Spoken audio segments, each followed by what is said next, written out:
Do you remember the Sunday? I'm sure you were here this Sunday that this building was consecrated. Oh yeah. Was the bishop here that day? I would imagine.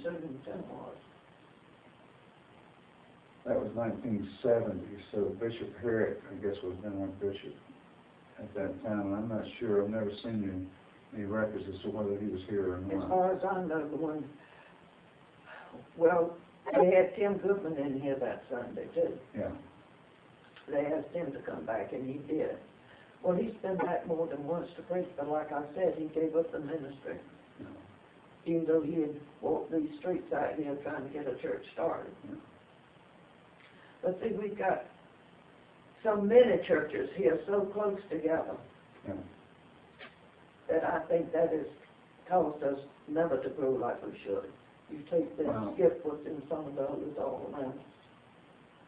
Well, and the other thing might be because we're just far enough off of Three Chops so that it's not visible if you're headed west on Three Chops. That's a sore point, buddy. How was that decision made? Well, after the church went together, Cooley started talking about us giving up this land and moving the line down there where those houses, which is just a stripping. Yeah. We would not have had a parking area or anything, and Katie said, over my dead body. Well, He said, I promised that woman if she sold that land up there, a church would go up, and he said a church is going up. Well, and I doubt that the district would have, or the conference would have okayed that if you didn't have all the facilities you needed for parking and. No, we wouldn't have had it. Well, you know what's there. Yeah. How close to Three Chops the houses are. Yeah. Whatever. Um, But it was for that reason he thought we ought to give up, because we wouldn't be noticed at the film. yeah. Well, I'm trying to remember back to that date, and I think, if I'm correct, George Leitner was the district superintendent. I at think that you're right time. on that story. And as we sit here in 2006, George Leitner is now the oldest member of our annual conference. And He's still living? Yeah, he's still living. He sure is. And next week we'll go to annual conference, and George Leitner will say the opening prayer for our annual conference. So that guy carries a lot of history with him. Well, see, the whole thing that's up here is when Tim came to my house and he found out I was a minister's daughter-in-law, I just felt like getting a new church started was something I could do for my father. Because I hate to say it, and you'll probably mark it out. But next to God, I thought my daddy was it. Yep. I did not feel he could do any wrong. He never left the church for what it was better than what he found it. Yeah. And I trailed him a lot, visiting too. So I just felt like I was going to do something that he would like. Well, and in retrospect, buying this acreage and staying on this acreage was visionary, because this way we've had room to grow and to continue to maintain a beautiful facility, and we'll have room in the future to grow even more if that's what becomes necessary. Well, these walls, can come down. I know. And all these walls in the back part of the sanctuary are temporary walls. Yeah, They were designed that way. because we were hoping to grow. So the first years, Arthur Cooley was here when the church was actually consecrated, and when it became St. Andrews as opposed to being Grace and Laurel Street. When the name was determined to be St. Andrews, he was given the church. Now, a question I've always had, I don't know if you know the answer to this or not, but do you know why they chose to call it St. Andrews? Yeah. Okay. It had to do with the St. Andrews in the Bible that was a traveling minister, I think, building churches during the time of Christ. Yeah. Isn't that right? Jesus, he's one of Jesus' disciples, that's right. And that was was a good compromise between Grace and Laurel Street, was a name that wouldn't carry either name, but would be a new name. After Arthur Cooley, who was the next pastor? Do you remember? Mr. White, I think, came in next. Eugene White. And as far as I know, he's still living too. I'm certain he is. In fact, I think the only former pastor that's not still living is Arthur Cooley. And like I said, he died about 3 years after he left here. Tell me about the early days of St. Andrews after this building was completed and everything was getting established as far as the Sunday school and the Bible school and all the different programs of the church. Well, I guess you can sort of say I stood to the sidelines. I doubt that seriously. Well, I had 3 children. One of them still, Vicky was still very small at the time, all of this started. And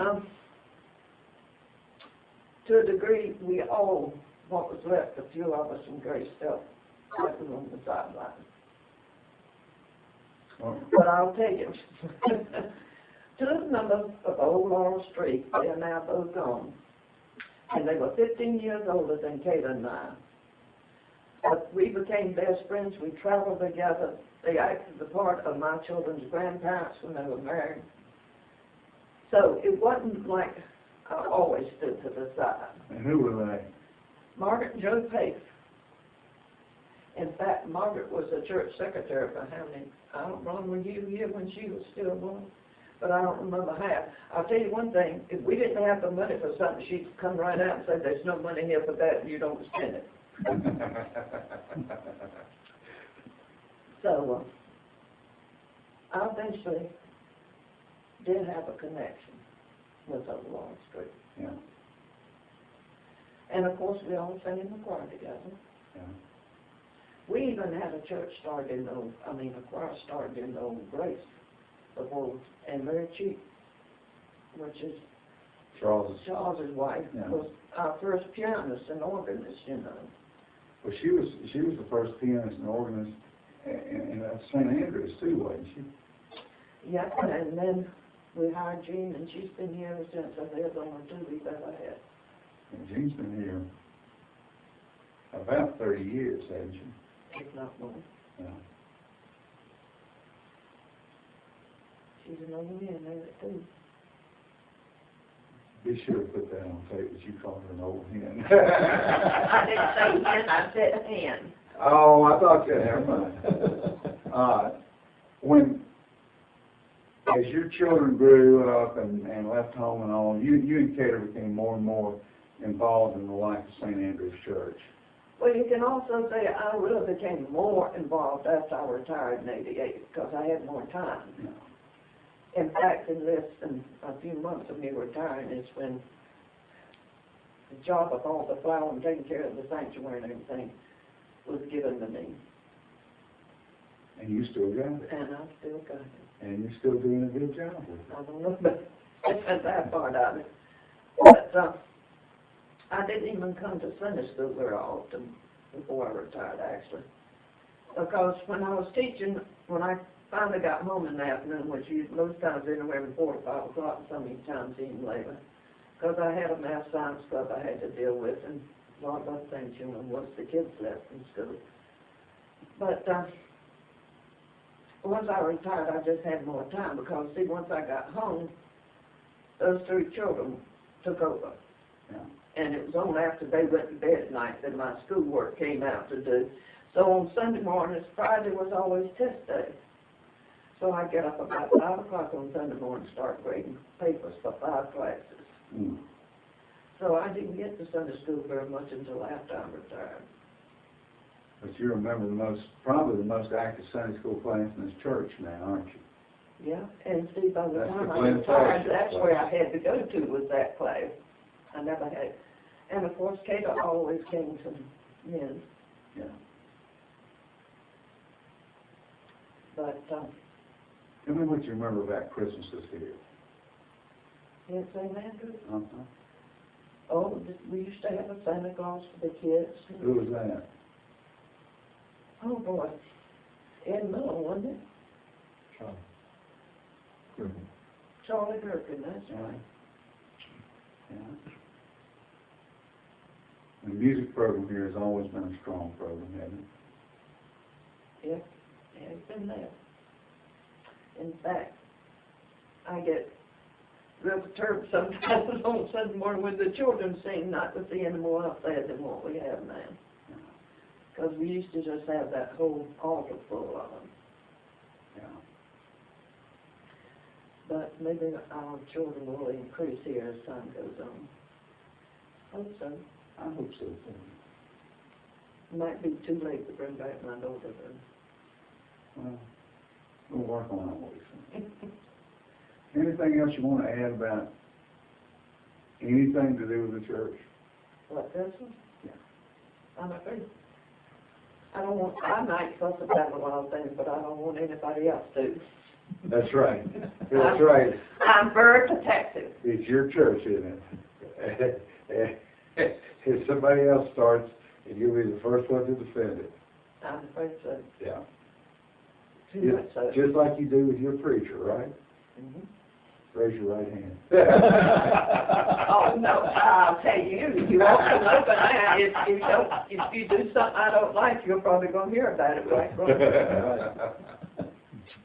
Okay, well, Jessie, we really appreciate you taking the time to do this. It's an important part of the history of this church, and you are important. Your life and your contribution to this church will be remembered a long, long time after none of us are here to physically be present. I hope so. I just hope we will grow. Yep. That's a good way to end it.